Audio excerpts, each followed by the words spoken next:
So we're back out in the van. I feel like we're on the finishing straight here, but we've got to get on and get it done. Next bit is the drawer front. It's relatively simple. It's just rectangles going in here, although I think I'm going to add, with these bigger drawers, I'm going to add these holes like I've got there. So although these drawers are pushed to open, which I can show you. So we've got these holes in these at the minute, and they're pushed to open, but as you can see there's nothing really to get hold of. I don't like handles out the front because this narrow space, I've tried to keep it clean so that you can't walk into stuff. So we put these holes in, it just helps open up, and then the push to close holds them, it kind of pulls them in shut. So I think, even when I put the face on, I'm still going to add these holes so that when you do that, you can still just pull them open. May need to do the same with these front ones. So all these are is rectangles, and then I think, because this plywood's relatively thick, I might even get away with drilling and tapping the plywood to hold the fronts on. So we'll use the same fastener, so it all looks the same. But yeah, it should be quite a tidy way of doing it. This is going to become a cupboard door. So this is the plan to try and get these 6 pieces made. I have got some clips I want, because these kind of push to open mechanisms don't hold the heavy drawers shut when you're driving around. So this is just a very simple part. It just does that. It's slightly clever in that there's actually like a little top hat here which allows it to rotate around, and it's got a detent in it which should hold it at 90 degrees. We'll see it, we'll try it, we'll see it, see how we get on. We may need to modify it, redesign, remake, but that's fine. That's what this project's been all about.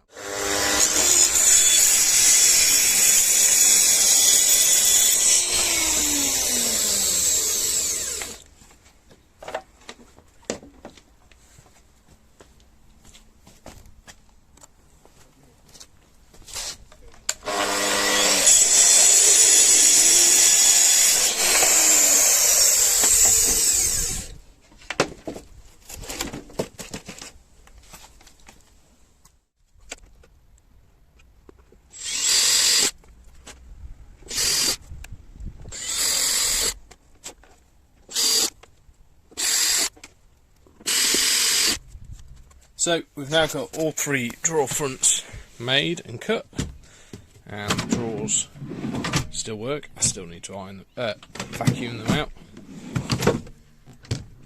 Next step is to put on our transport stops.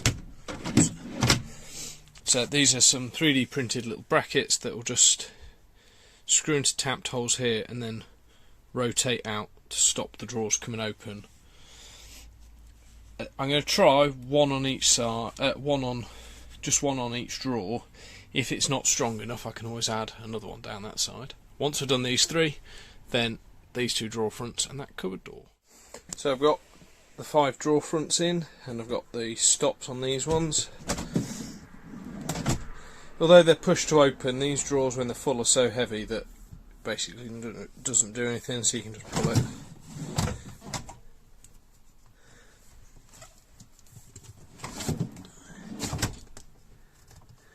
These 2 still need their stops on them. Same thing, just pull them. I've cut the cupboard door, but I need to drill and tap for the hinges. I think these are so heavy that I need to add some more stops, so I'm going to 3D print some more. Probably see here, this top drawer doesn't quite sit all the way in, and the issue is this corner here,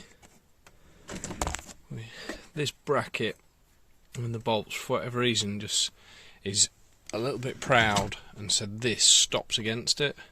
So I think what I'm going to do is chop out bits on this top corner to clear that so it sits in. It means the drawer itself won't look as tidy, but I think that'll generally look tidier than not having these sit flush. So I need to have a look at that at some point. I need to add the stops on it.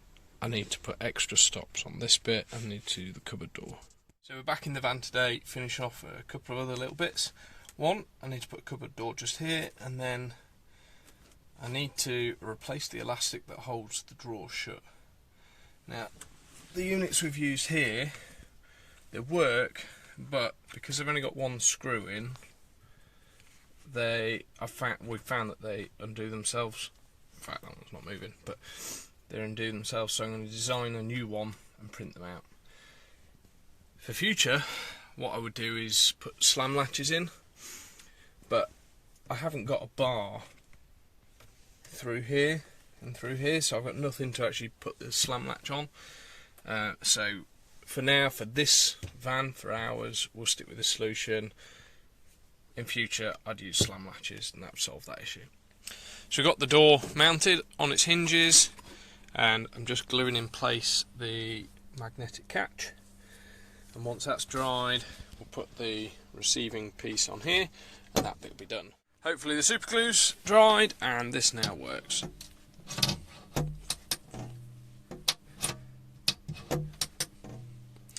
All sorted.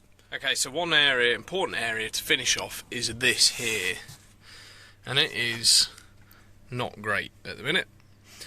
But I think the solution is to get a piece of plywood and cut it to match this profile nicely. Leave a decent opening, probably come up about that far. Decent opening there, and come up around this corner, and the same there, that'll help finish it. And then line it in this carpet here, which I've got more of. So the first job I need to do is to trim this off along the line I've got.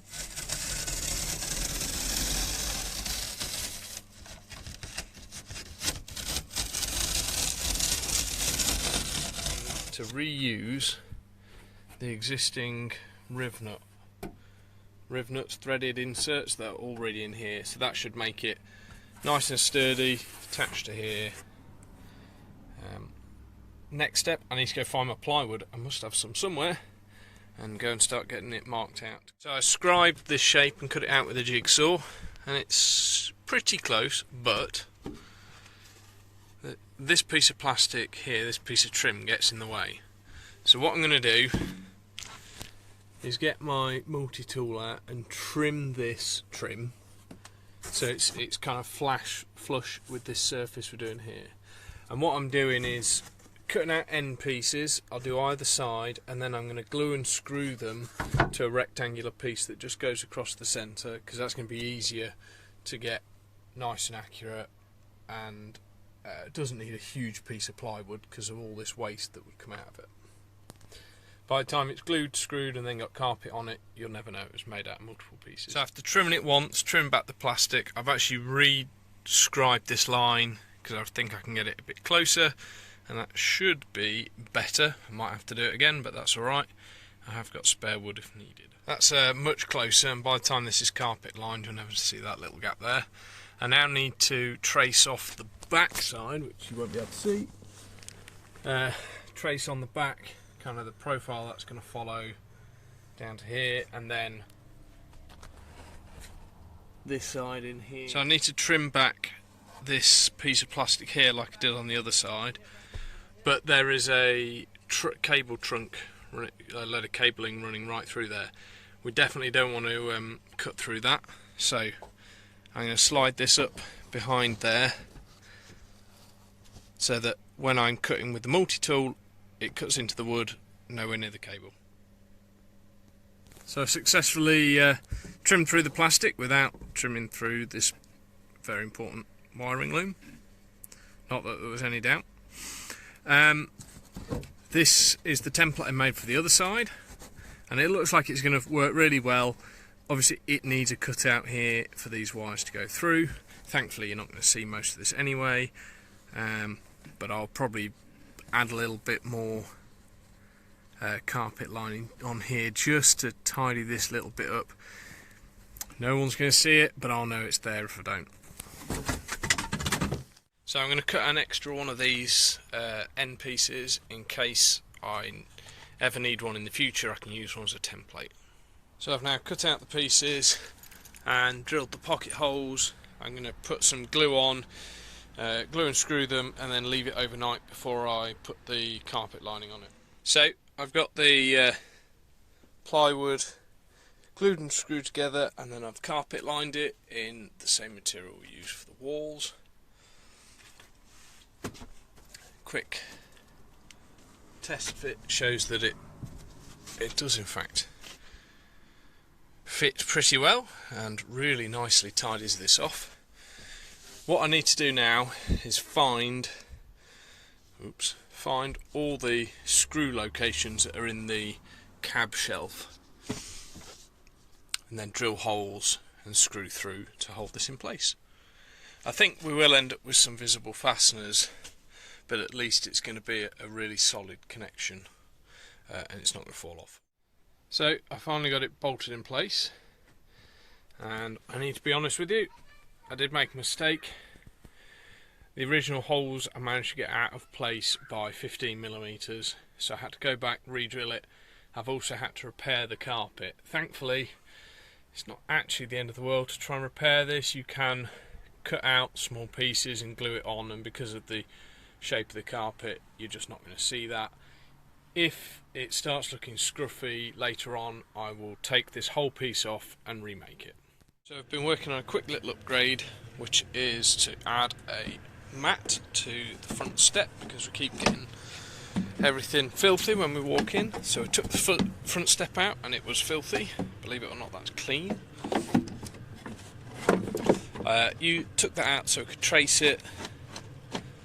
I'm going to screw it back down, and then here's some I think it's called koi matting that I've cut shape, which I will use spray adhesive on in a second to get it all glued down. And there's the step glued down with the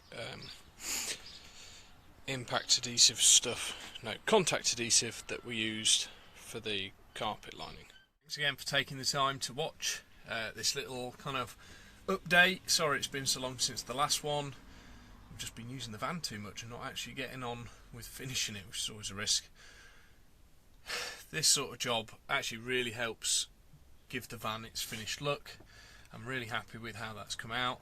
Same with the cupboard door down at the bottom. Still got some other bits and pieces I haven't got around to yet. We'll keep working on it, try and record it, get it up on here.